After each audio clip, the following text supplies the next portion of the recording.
Welcome to the Nevada Department of Education Digital Learning Collaborative presentation on student data privacy and cybersecurity. My name is Dr. Leanne Morris, and I am a Nevada Department of Education digital engineer. The purpose of this presentation is to share information about student data privacy and cybersecurity.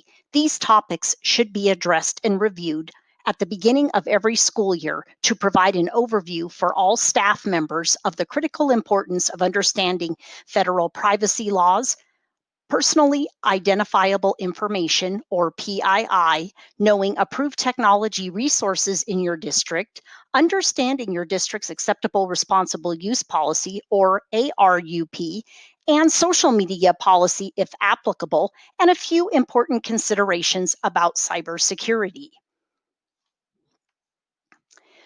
What is student data privacy? Student data privacy covers the use, collection, handling, and governance of students' personally identifiable information, as I mentioned before, PII. This includes any and all information that can be used to identify, locate, or contact an individual student, such as name, address, student ID, and login information.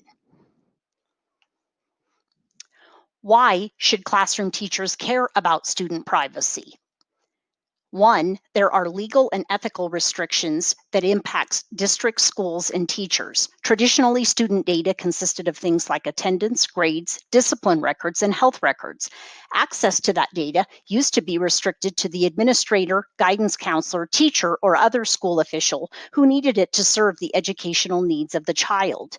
With the use of technology in schools, traditional data is now often shared with companies that provide student information systems, learning management systems, and many other technologies. Parents, students, and others have raised concerns about what information is being collected or shared and what use those companies might make of that data. Two, a great professional learning opportunity for all staff members is privacy training, which is a 45-minute interactive online course for educators to introduce the topic of student online privacy and offer concrete best practices for managing the risks to students. It includes specific tools and methods for assessing the privacy and security of products commonly used in the classroom and supports teachers in mitigating the risk of student data being compromised. If teachers complete the survey at the end of the course, they will receive a training completion confirmation. Number three, teachers should be aware of the Family Educational Rights and Privacy Act, or known as FERPA, and applicable state laws along with their district or school policies regarding the use of educational products and services from ed tech vendors. New technologies, including personal computers, mobile devices, apps, websites, programs, and online services, are used in classrooms in ways that cause new data to be generated about individual students that never existed before. Communications between students and teachers, or students and other students, is now created, collected, and often held by third-party educational technology vendors. And last, digital citizenship, but certainly not least. Teachers are ethically obligated to follow and model good digital citizenship practices and behaviors with their students. This includes thinking carefully about the digital products and processes that are incorporated in any project or lesson design. In the US, we have two primary laws protecting students' data and privacy: the Family Educational Rights and Privacy Act, FERPA, as I mentioned before, and the Children's Online Privacy Protection Act, or COPPA. FERPA gives families the right to access their students' education records and also protects the mishandling of student information that could be considered harmful if released. COPPA, according to Education Framework, prohibits unfair and/or deceptive practices in connection with the collection, use, and disclosure of personal information online from children under the age of 13. COPPA exists to regulate companies, but often schools act in place of parents to give students consent to use a website or online program. So it is important to know if that program is collecting student data, and if so, what the data is being used for. Here is a recent news brief article from Education Dive published on July 20th, 2020, about the importance of refreshing staff on FERPA and how the law applies to student privacy during the pandemic. In developing a coronavirus reporting plan, administrators should clarify FERPA rules to staff and remind them that under the law, school districts must acquire written parental permission before sharing a student's information. Also, during health and safety emergencies, districts can disclose information to public health officials, but it can't be released to the general public without written consent from parents. Staff should also be reminded not to discuss a student's symptoms verbally through texts or email. We also have 3 Nevada state student privacy laws to also be aware of. SB 463, that was passed in the 2015 legislative session, requiring certain providers of electronic applications used for educational purposes to provide written disclosures concerning personally identifiable information that is collected. Also in 2015, AB 221, making various changes concerning policies governing data, which includes information about pupils that is maintained by the Department of Education. And then in 2019, SB 403 required each public and private school to provide certain information to a pupil or the parent or legal guardian of a pupil before providing technology to a pupil or allowing a pupil to use a school service. Another question to ask about student data privacy is, what constitutes student data? Information tied to individual students is referred to as, already mentioned, the personally identifiable information, or PII, and is subject to additional restrictions in laws and regulations. A few examples of PII include, but are not limited to, student's name, names of parents or family members, their address, date or place of birth, social security numbers, student ID numbers, and digital files such as photographs, videos, or audio recordings. In addition to federal laws, the Nevada Department of Education is required by law to collect and store personally identifiable student information and take seriously its obligation to secure information systems and protect the privacy of data collected, used, shared, and stored by the department. The Nevada Department of Education also has 3 sources on their student data privacy website. The first resource is the Data Dictionary, which lists all data elements collected by NDE. The dictionary does not contain the actual data itself. The second resource is the Information Security and Privacy Policy, covering staff training on data use, security breaches, personally identifiable student data, and requirements for data sharing agreements. The third resource is state-level student data collection and protection, which covers what student information is collected by NDE, how student information is used, where the information is stored, how the information is safeguarded, who has access to student data when data is archived and deleted, and student privacy safeguards. Especially as distance learning makes it even more necessary to use online tools, it's essential that teachers and school staff understand the importance of vetting resources to avoid putting their data or their students' data at risk. Another great question teachers should be asking is, what if I want to use an education app or tool and I don't know if my school or district has vetted it? We need to be familiar with your school's policy or process for selecting new educational tools if one exists.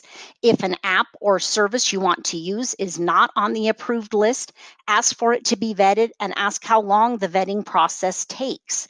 If the process is lengthy, you will want to redesign your lesson or project plan. Once the app is approved, you can certainly use it later. The list may also contain similar alternative apps you can use in the meantime. If no such vetting process exists in your school, check out the free resource from Common Sense Education called All Common Sense Privacy Evaluations. Another excellent resource that we use in Carson City School District is Ed Privacy by Education Framework, which consistently vets the safety and security of online applications based on compliance with FERPA, COPPA, and state privacy requirements. And I have included a link in this presentation as an example of the approved technology resource list in Carson City School District. The link is starred with an asterisk to remind an administrator or superintendent that they will want to add a specific link for their district in this presentation. If your school or district has an approved list of ed tech products, services, websites, or apps, check that the service you use is included and ensure you are aware of any requirements or privacy options. When schools and districts decide to adopt certain technology tools, they should evaluate those tools to ensure they meet data privacy requirements. There is a lot to consider when vetting a web-based educational tool, and typically districts have a process for vetting and approving apps and programs. When in doubt, contact your IT department for further guidance. Using the All Common Sense Privacy Evaluations resource that I mentioned on the previous slide to share some of the questions that should be asked when vetting digital resources, here are a few of the questions that should be kept in mind. What data does the resource collect? What data does the resource share? How does the resource secure data? What rights do I have to the data as an educator? Is the data sold? How safe is the resource? Are there advertisements or tracking? Can I provide parental consent? Is the resource intended for school? Another area of technology that should be reviewed at the beginning of each school year is internet safety and the district technology acceptable and responsible use policy.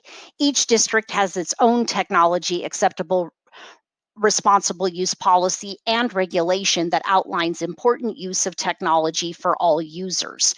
Knowing what monitoring and content filtering software is used by your district is important to know to help understand why certain digital resources might be blocked because it does not comply with student safety laws, and to know the district policy about having a digital resource possibly unblocked to use. The majority of all data storage in the cloud now is not saved on local computers or district servers. It is important for teachers to know what cloud storage platforms are allowed to be used and which are not. For example, in Carson City School District, teachers are allowed to use Microsoft OneDrive and Google Drive, but not Dropbox. As mentioned earlier in the presentation, but it is worth repeating, teachers are ethically obligated to follow and model good digital citizenship practices and behaviors with their students. This includes thinking carefully about the digital products and processes that are incorporated in any project or lesson design. Another policy to review at the beginning of each school year, if your district has one, is the social media policy.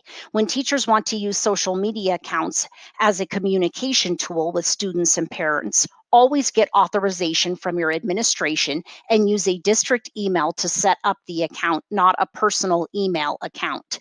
There are also a few guidelines for personal social media accounts for teachers and staff members to keep in mind as well. Keep personal accounts private and do not friend students, parents, or minors. Redirect student or minor requests to your school social media page. Maintain a clear delineation between district-operated and personal social media pages. Many districts recommend that employees who identify themselves as being affiliated with the district use the following personal disclaimer on their social media pages. The views expressed on my personal site are mine alone and do not reflect those of ABCXYZ School District. Other federal laws that are important to at least be aware of are the Protection of Pupil Rights Amendment, which is a federal law that affords certain rights to parents of minor students with regards to surveys that ask questions of a personal nature. Briefly, the law requires that schools obtain written consent from parents before minor students are required to participate in any U.S. Department of Education funded survey, analysis, or evaluation that reveals information concerning the following 8 areas, in which I have included here in the speaker notes for reference, but will not go into for this presentation. And then the second federal law is the Children's Internet Protection Act, which was enacted by Congress in 2000 to address concerns about children's access to obscene or harmful content over the internet. CIPA imposes certain requirements on schools or libraries that receive discounts for internet access or internal connections through the E-rate program, a program that makes certain communication services and products more affordable for eligible schools and libraries. In early 2001, the FCC issued rules implementing CIPA and provided updates to those rules in 2011. And one last very important technology-related topic that needs to be reviewed multiple times throughout the year is cybersecurity. As you can see from this first bullet, security is not complete without you. It is important for every staff member to be aware of some of the common cybersecurity issues. Be aware of malicious emails. Do not click on any links in an email if you do not know or trust the sender. Phishing, disclosing your username and password. The term phishing with a PH is a spin on the word phishing with an F because criminals are dangling a fake lure. The email looks legitimate as well as the website that might look legitimate, hoping users will bite by providing the information the criminals have requested, such as credit card numbers, account numbers, usernames, passwords, etc. Another option, opening attachments from unknown sources. That is not something you want to do. Clicking on unknown links is also not advised, and everyone should know about the hover test. One thing malicious emails have in common is that somewhere in the email is a link the sender wants the recipient to click on. The trick is in knowing where the link is going to take us. This is where hover to uncover comes into play. Every link has 2 components, the label and the address. The label is the part you see and can be anything. The address is the underlying component that determines where the browser will go when the link is clicked. This is the part we need to uncover. To do that, simply hover the mouse cursor pointer over the link without clicking. An info bubble will open and show the address. Your district email password should be unique. Use password silos for different resources. And that's our wrap up of cybersecurity. In a face-to-face presentation, now would be the time for staff to ask questions. Here is a list of references I used to put together this presentation that also includes a few other great resources to check out. I hope you learned something new from this presentation. If you have any questions, please feel free to email me at lmorris.nvdlc@gmail.com. Thank you